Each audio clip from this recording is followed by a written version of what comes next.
Corona के नए variant के खतरे को देखते हुए सरकार ने कदम उठाने शुरू कर दिए हैं।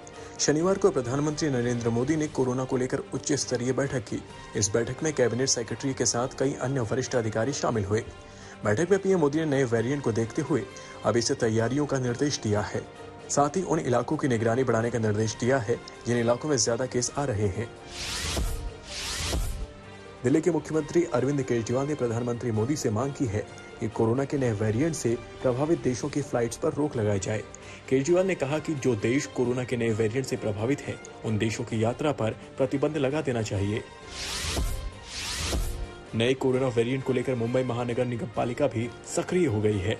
बीएमसी की मेयर किशोरी पेडनेकर ने कहा कि जो लोग दक्षिण अफ्रीका से आ रहे हैं उन्हें क्वारंटीन किया जाएगा और वायरस पाए जाने के बाद जीनोम सीक्वेंसिंग कराई जाएगी। वहीं नए वेरिएंट की चिंता के बाद गुजरात सरकार ने राज्य के एयरपोर्ट पर लैंड करने वाले कुछ देशों के यात्रियों के लिए RT-PCR जरूरी कर दिया है।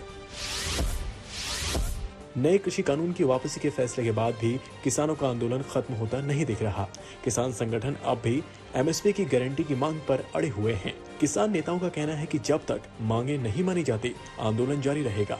हालांकि संयुक्त किसान मोर्चा की बैठक में 29 नवंबर को ट्रैक्टर रैली नहीं निकालने पर सहमति बनी।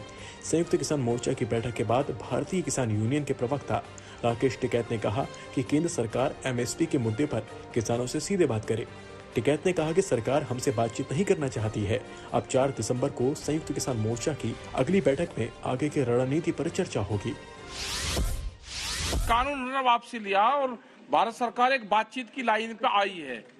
तो जो हमारे प्रस्तावित कार्यक्रम थे 29 तारीख का, वह भी वापसी ले लिया है और 4 तारीख को हमारी फिर मीटिंग होगी संयुक्त मोर्चे की।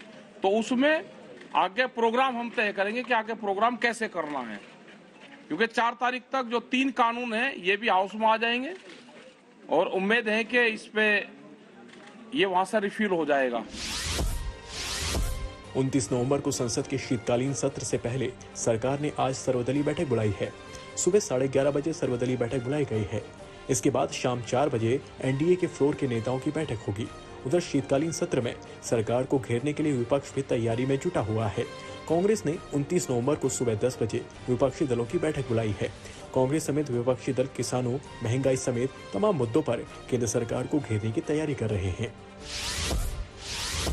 मुंबई के कुर्ला इलाके में रेप के बाद लड़की की हत्या का मामला सियासी तूल पकड़ता जा रहा है। बीजेपी की प्रदेश उपाध्यक्ष चित्रा किशोर वाघ ने महाराष्ट्र सरकार पर हमला बोलते हुए कहा कि कभी महिलाओं की सुरक्षा के लिए पहचान रखने वाली मुंबई भी अब जंगल राज की राह पर है। मुंबई के गड्ढों की तरह यहाँ की कानून व्यवस्था में भी गड्ढे नजर आ रहे हैं।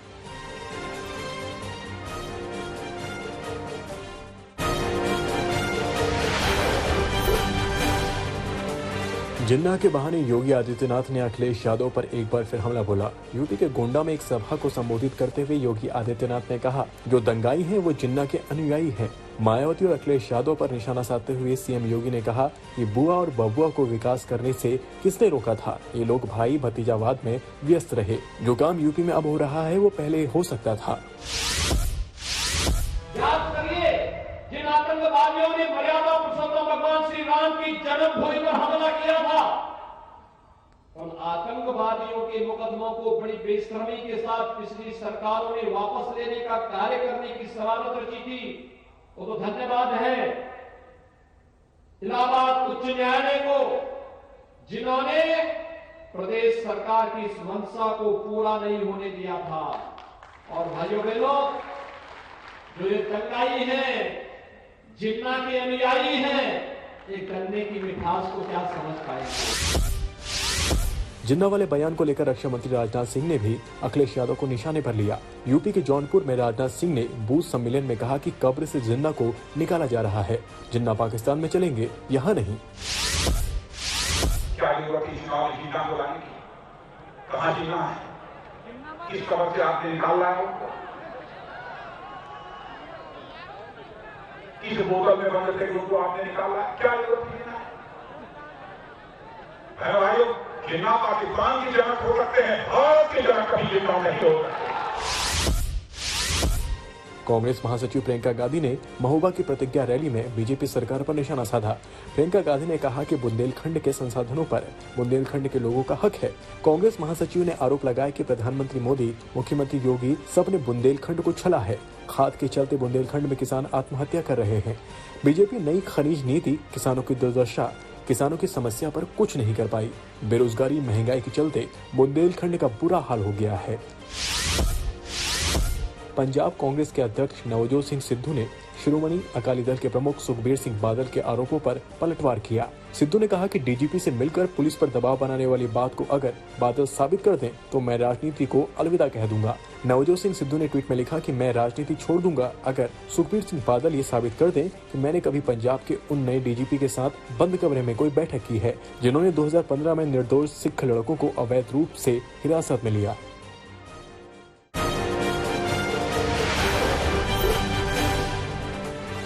आज न्यूजीलैंड और भारत के बीच खेले जा रहे कानपुर टेस्ट का चौथा दिन है। यहां टीम इंडिया न्यूजीलैंड को बड़ा लक्ष्य देने के इरादे से उतरेगी। भारत ने न्यूजीलैंड पर 63 रनों की बढ़त बना रखी है।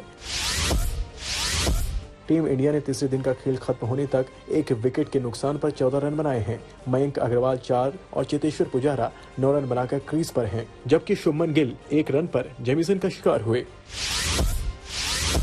तीसरे दिन की टीम इंडिया की गेंदबाजों ने शानदार वापसी की। अक्षर पटेल ने शानदार बॉलिंग करते हुए न्यूजीलैंड के 5 बल्लेबाजों को पवेलियन का रास्ता दिखाया। सऊदी का विकेट लेने के साथ ही अक्षर ने 5वीं बार एक पारी में 5 विकेट हॉल बनाया। इसके साथ ही पटेल ने लगातार 6ठी बार लिए एक पारी में 4 या उससे ज्यादा विकेट भी हासिल किए। इतना ही नहीं, अक्षर पटेल भारत में टेस्ट क्रिकेट में एक कैलेंडर ईयर में 5 बार एक पारी में 5 विकेट लेने वाले बाएं हाथ के पहले स्पिनर बन गए हैं। दूसरे छोर पर अक्षर पटेल को आर अश्विन का पूरा साथ मिला। अश्विन ने मैच में 3 विकेट लिए। जेमिसन के विकेट के साथ ही अश्विन टेस्ट क्रिकेट में सबसे ज्यादा विकेट लेने के मामले में पाकिस्तान के वसीम अकरम से आगे निकल गए। अश्विन के विकेटों की संख्या 416 हो गई है। न्यूजीलैंड की ओर से टॉम लाथम अपने शतक से चूक गए। 95 के स्कोर पर लाथम को अक्षर पटेल ने अपना शिकार बनाया। वहीं योंग ने 89 रनों की पारी खेली। इसके बाद न्यूजीलैंड का कोई भी बल्लेबाज भारतीय स्पिनर के आगे टिक नहीं सका। उमेश यादव और रविंद्र जडेजा को एक विकेट मिला।